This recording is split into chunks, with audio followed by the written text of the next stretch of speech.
கிளம்பி போயிடுவேன்னா GH hospital கிளம்பி போயிடுவேன். 2 hours 2 மணி நேரம் ஜிஹெச் ஹாஸ்பிட்டலில் ஒரு 2 மணி நேரம் நான் உள்ள போயிட்டு வந்துட்டேன்னு வச்சுக்கோங்களேன்.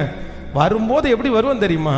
ஆண்டவரே ஆண்டவரே இவ்வளோ நல்லா வச்சிருக்கிறீங்களே, இவ்வளோ நல்லா வச்சிருக்கிறீங்களே.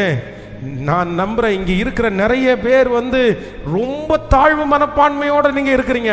ஆனா ஆண்டவர் உங்களை எப்படி வச்சிருக்கிறார் தெரியுமா?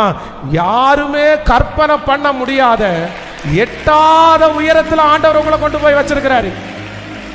இந்த மாதிரி யாருக்குமே கிடைச்சது இல்ல, யாருக்குமே. நீங்க மண்ணுக்காக ஆசைப்படுறீங்க, ஆனா கர்த்தர் உங்களை எங்க வச்சிருக்கிறார் தெரியுமா? கர்த்தர் உங்களை மாளிகையில ஆண்டவர் வச்சிருக்கிறாரு.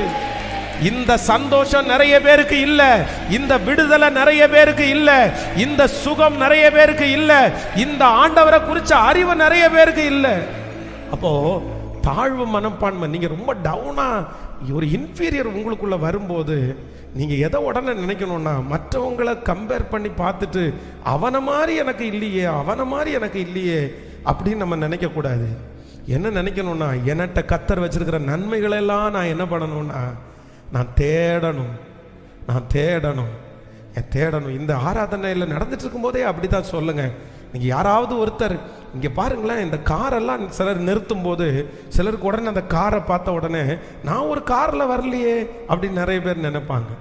நிறைய பேர் நினைப்பாங்க, நான் ஒரு பைக்கில் 4 பேர் வரும்போது நான் ஒரு பைக்கை இந்த மாதிரி நான் பிரதிஷ்டை பண்ண மாட்டேன்னா அப்படின்னு நினைப்பாங்க. நான் சொல்கிறேன், காரு பைக்கு இதெல்லாம் வாங்குறது தவறுன்னு நினைக்கல. உங்களுக்கு அந்த விருப்பம் வருகிறது, ஜபம் வருகிறத நான் அது உங்களுக்கு தேவைன்னா நீங்கள் வாங்குறது அதெல்லாம் சொல்லலை. ஆனால் என்ன பண்ணிடக்கூடாது அப்படின்னு சொன்னால், இது இல்லைன்றதற்காக நான் வாழ தகுதியற்றவன், இது கூட இல்லையே, இது கூட எனக்கு இல்லையே, ஒரு கார் கூட எனக்கு இல்லை, ஒரு பைக் கூட எனக்கு இல்லை, எனக்கு ஒரு நல்ல ட்ரெஸ் கூட எனக்கு இல்லை, எனக்கு இப்படி இல்லை இப்படி இல்லை அப்படின்னு நீங்கள் நினைக்க வேண்டியதே இல்லை. அழகுன்றது என்னன்னு நினைக்கிறீங்க? அழகுன்றது என்னது? நிறைய டைம் சொல்லியிருக்கிறேன். அழகுன்றது என்னது? கலரா அழகு இல்லை, அழகுன்றது காஸ்ட்லியாக இருக்கிறதா அழகு? அழகுன்றது சுத்தம்தான் அழகு. கேட்கல? பக்கத்தில் கையை பிடிச்சி சொல்லுங்க, சுத்தம்தான் அழகு. கேட்கல? சுத்தம்தான் அழகு. நீங்க அழகுன்றத வேற எதையுமே நீங்க நினைக்கிறீங்க, அது காஸ்ட்லியான பொருளோ சின்ன பொருளோ, அதை நீங்க